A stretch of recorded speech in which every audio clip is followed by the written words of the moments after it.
Hello, welcome back to my channel, Penny Prepper. Today's video, we're going to be discussing a little bit about drought and heat-related emergencies, how to get ready for them. But before we get started today, I'm going to ask that you click the like button and subscribe if you're into emergency preparedness, the outdoors, and learning any other skills. Also, I'm on my road to 200 subscribers, so if you're not already subscribed, please take a second, subscribe. You can always unsubscribe later if you don't like the content. Thank you.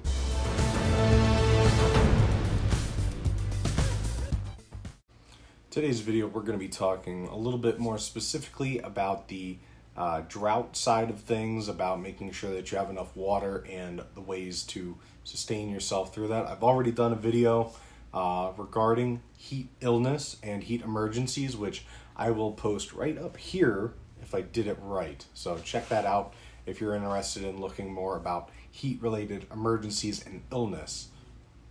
So what we're talking about as far as droughts is basically your specific area or microclimate not getting enough water or precipitation, or even an area further up on the watershed not getting enough precipitation to trickle down to where you are, such as, great example, Harrisburg has the Susquehanna River running right next to it.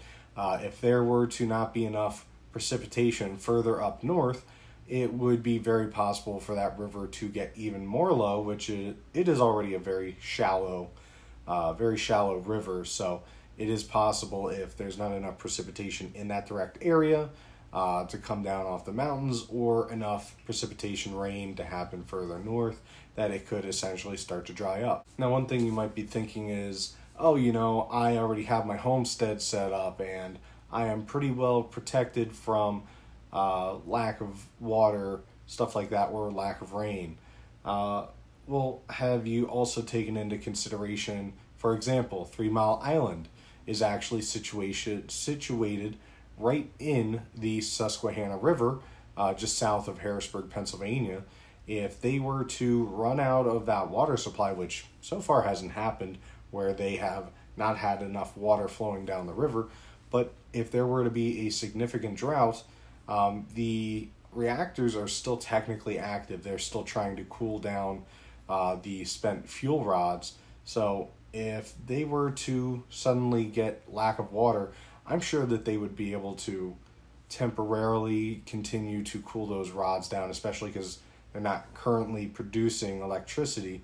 But say that it was 15, 20, 30 years ago where they were still producing that electricity and actively utilizing those fuel rods, and there were to be a drought, that could have catastrophic consequences, not just for that area, but for the surrounding area for hundreds of miles.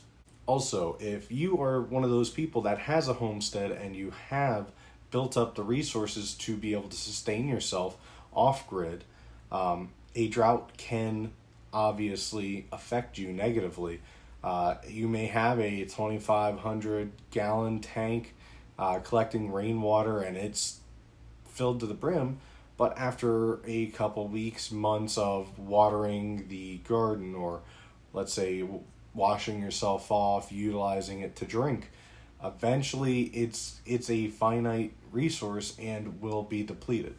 Really, the call to action for this video is going to be making sure that you have a water source, and if you do have that water source, at least backing up or storing water long-term enough that if you were to encounter a short-term drought or even a long-term drought, that you would have the water supply necessary to get you through to the rainy season, or making sure that whenever it does rain again, you will be able to capture that precipitation and utilize it. I think one of the best resources that preppers have is going to be utilizing old equipment such as 55-gallon drums.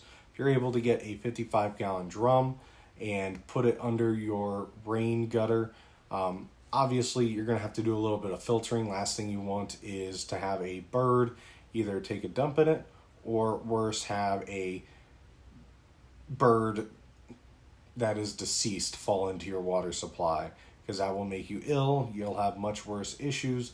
But overall, those free resources like a 55-gallon drum, free rainwater. I know that there's some places that have laws against it. However, if you're able to hide it well enough, how are they really going to know? Next, I've also covered this before in other videos about having an emergency water supply, ways that you can quickly do it in an emergency by utilizing the grid and storing water. Well, it's one of those things where if the grid goes down suddenly, you may not have the ability to do that. So the best thing to do is always have water that you have procured and keep it shelf stable long enough that the next time that you're going to fill it, you go ahead and do that. Right now, if I were to experience a drought, which we sort of are having in Pennsylvania, I would be able to water my garden or take showers, drink enough water to stay hydrated, stuff like that. What got me to make this video today is actually Pennsylvania. Certain counties have a burn ban, which is going to be in effect until past the 4th of July. We have not been getting a lot of rain. I know I saw Vision Preparedness. It said that they were having a rainy day the other day. Luckily, it has rained here a little bit, so I am very happy about that. I haven't had to mow my yard in about 3 weeks, so that should tell you how little rain we've had.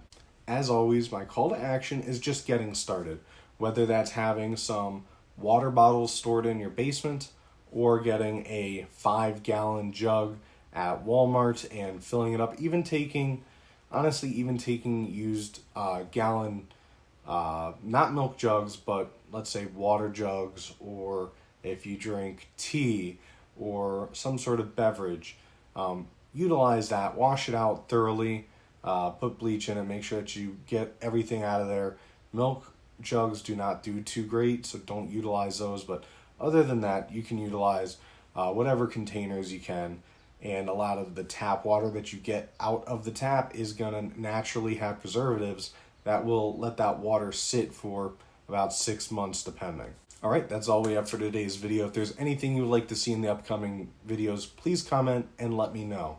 Stay safe, stay prepared.